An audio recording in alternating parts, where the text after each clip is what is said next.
Conservation Corner on Market Journal is supported by the Nebraska Corn Board. Well, spring planting is hopefully just around the corner, and with another dry year possibly ahead, now might be a good time to be thinking about investing in ET gauges or soil water sensors. There's plenty of tools out there to help fine-tune your irrigation, saving water, energy, and most importantly, money.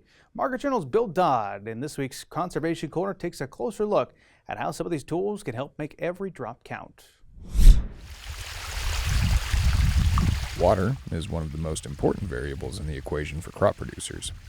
During a time when precipitation has been sparse around the state, when it comes to irrigated cropping operations, water use efficiency is becoming more and more of a necessity. Specific things, you mentioned the drought, that's a big part of it.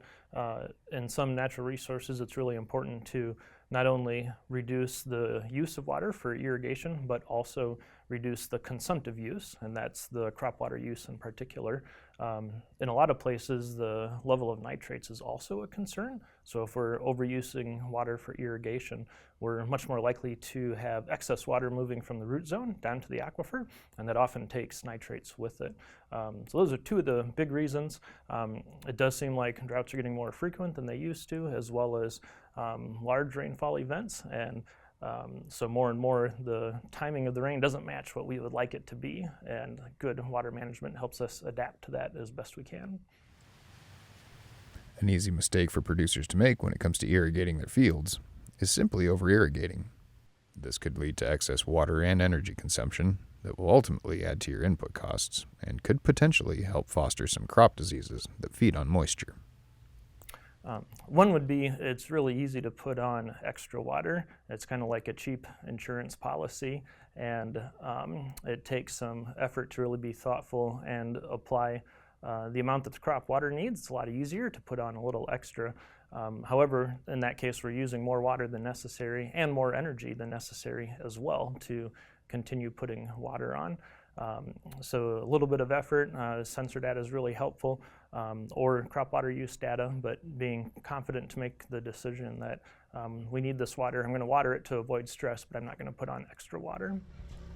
While producers continue to count down the days until planting, now would be an opportune time to see if some water management tools could help you alleviate some of your water use during the 2025 growing season.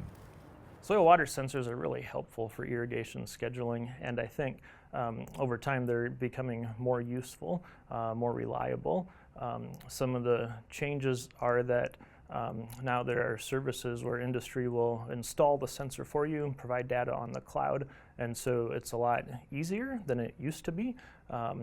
And less likely to have problems with a poor installation, a lot easier to access the data remotely and make decisions remotely and control your irrigation remotely. Of course, there's some cost with that, but producers' time is really valuable, so those types of products have become really popular.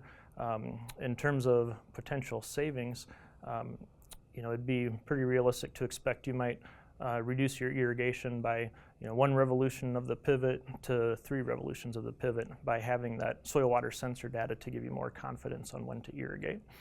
From there, it's a question of the energy cost associated with when you do a revolution.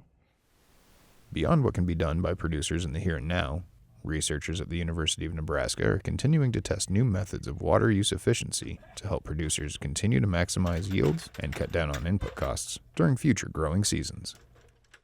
Some of the ongoing research that we're involved with, it would be variable rate irrigation. We have a VRI, variable rate irrigation field, up at the Eastern Nebraska Research Extension and Education Center. In fact, we did some of our early work there funded by the Corn Board and the Soybean Board together. We've done a lot of work with unmanned aircraft or drones, as well as satellites, to collect data on how the crop canopy is doing and using that data to inform our irrigation management. One of the exciting things that I've learned over the past few years is that satellite data has become much better than I expected it to. In fact, we're much less dependent on the drone data for our research. One of the things that the satellite data is most helpful for is to estimate the amount of crop water use. It keeps track of how that canopy is growing, which directly impacts the amount of water use. And I've noticed that multiple industry products now are more and more incorporating that satellite data into the services that they offer. Another area of research up at NREC is putting sensors specifically on the center pivot itself. And the sensors that I think have the most potential to be useful for irrigation on the pivot are infrared thermometers. So we mounted several of those infrared thermometers, and those thermometers tell us the temperature of the plant. And just like I get hot when I'm not drinking enough water, the plant canopy temperature rises when it's under water stress, and so we can detect that.